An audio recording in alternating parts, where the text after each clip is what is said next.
plus jeunes d'entre nous, est-ce que tu peux expliquer ce que c'est un 45 tours et un 33 tours? Alors, c'est deux formats qui sont Et un 78? Alors 78 tours, c'est bon. On va le mettre entre parenthèses celui-là parce qu'il existe, il a existé au tout début, on va dire. Alors même il y a eu plein de choses encore avant, mais il a été abandonné pour ne conserver que le 33 et le 45. Donc le 45 tours, à la base, c'est surtout pour sortir un single, et ce qui était surtout utilisé pour faire de la promotion auprès des radios à l'époque. Donc ça se vendait, mais c'était surtout pour faire la promotion d'un artiste qui après sortait un album, et donc un 33 tours, comme ça, qui peut contenir plus de morceaux. Là-dessus, il y a 10 morceaux.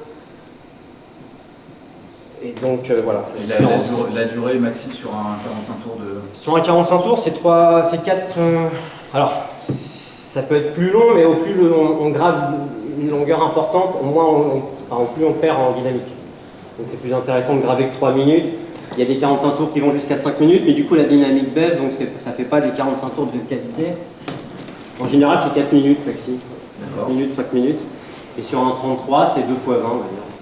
40 minutes. Question bête, mais je ne sais pas si... pourquoi on appelle ça un vinyle? Parce que c'est fait de vinyle. C'est un plastique suffisamment souple pour encaisser l'aiguille qui la traverse, mais suffisamment résistant pour ne pas se déformer et conserver la forme du ciment. Parce que ça pourrait être fait en un plastique très très dur, mais du coup ça subirait des dommages mécaniques au passage de la... Voilà, donc c'est un bon compromis ce matériau. En 45 tours, c'est parce que c'est pratique, c'est un disque égale un morceau, et donc en termes de manipulation, ça va très vite. Si je dois sortir un album, mais c'est la 6, elle est où? Moi je mets le disque, je sais que c'est dès le début la première piste, bim, ça part. Ça c'est vraiment pour des raisons d'ergonomie, pour être rapide. Parce que bon, pour être rapide avec des choses physiques, c'est pas comme quand on appuie sur un bouton, hein, il y a des mouvements à faire qui prennent du temps, donc il faut gagner en temps, et donc voilà. C'est juste ça. Parce qu'à la limite, le 45 tours, vu qu'on est sur un petit format, au plus on va vers le centre du disque, au plus le rayon est petit, donc au moins la qualité est là. Sur un 33 tours, vraiment, c'est tout au début, enfin sur la première partie, qu'on a la meilleure, parce que le son est étendu sur beaucoup plus de longueur. Sur les vinyles, il y a des petites plastiques couverts. Oui, ça c'est pour me repérer dans l'espace. Là, faut voir ça comme une horloge, 1h, 2h, midi, et en fait, quand j'entends un son qui passe sous la cellule, attendez.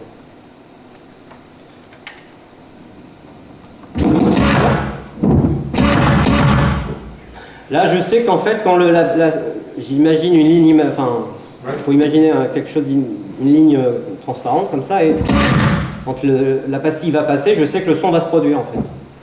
Et si par exemple là je le laisse tourner, je sais que ça a fait un tour entier, voilà, donc je sais qu'il faut que je rembobine d'un tour pour revenir sur le son où j'étais.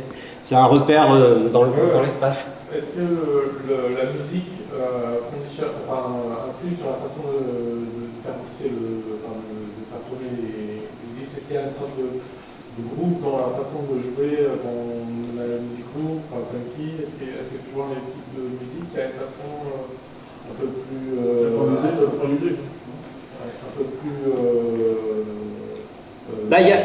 déjà pour pouvoir mixer facilement, il y a deux types de musique, on va dire. Il y a les musiques qui sont jouées par des êtres humains, batterie. Bon, il y a des gens qui jouent bien, qui sont dans le métronome, mais disons que c'est quand même assez fluctuant. Donc c'est pas évident justement de mixer des musiques comme ça. Plus facile à mixer, c'est quand c'est des musiques qui sont produites par des machines, par des boîtes à rythme, tout ce qui est bien séquencé au millimètre. Ça, si ça tourne à 100 BPM, une minute plus tard, c'est toujours à 100 BPM. Ça n'a pas bougé d'un pli, donc à mixer, c'est plus simple. Et moi, c'est justement pas le cas des fois, parce que je joue des morceaux de groupe qui jouent plus ou moins dans le tempo. Ça s'entend pas quand on l'entend comme ça, mais c'est vrai que sur une minute, ça se décale un peu. Et limite, ça fait des fois le charme c'est vivant. Mais du coup, moi, quand je règle une certaine vitesse, il faut que je le suive en permanence parce que ça oscille.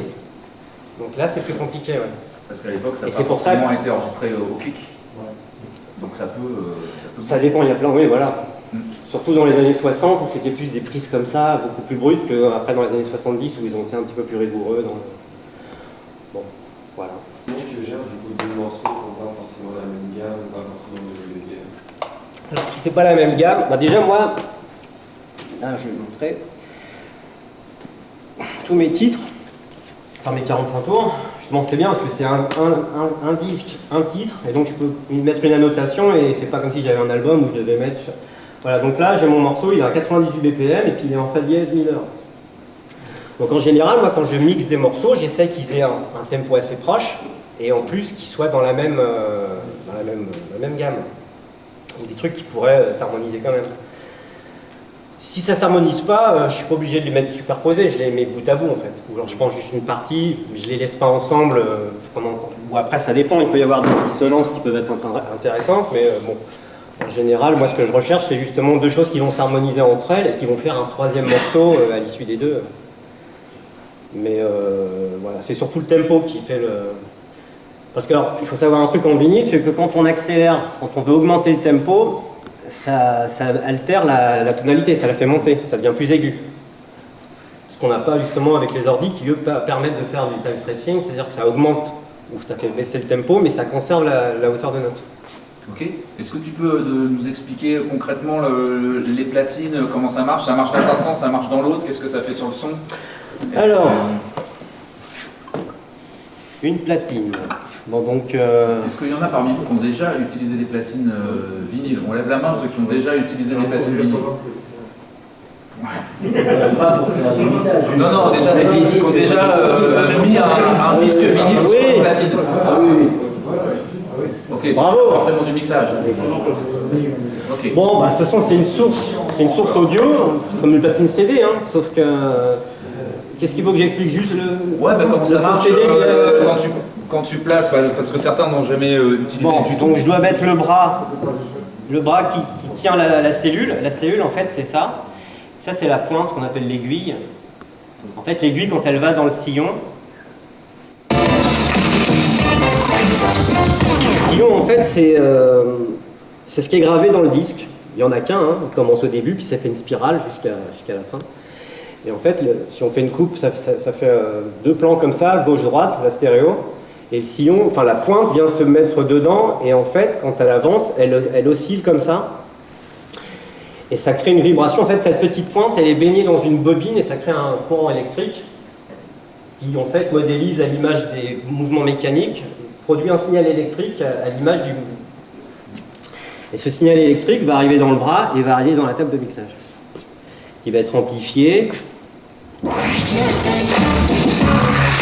on va l'équaliser, c'est-à-dire que changer les fréquences,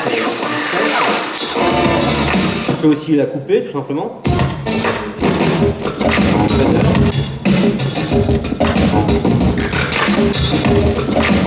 Et donc ça je l'ai deux fois, une fois à droite, une fois à gauche, et donc je peux mélanger les deux.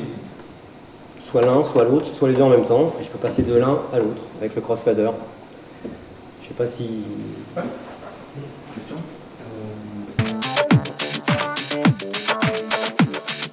Apprêtez-vous à entrer dans une nouvelle dimension, où les portes entremaillées du temps peuvent se refermer sur vous, à tout jamais.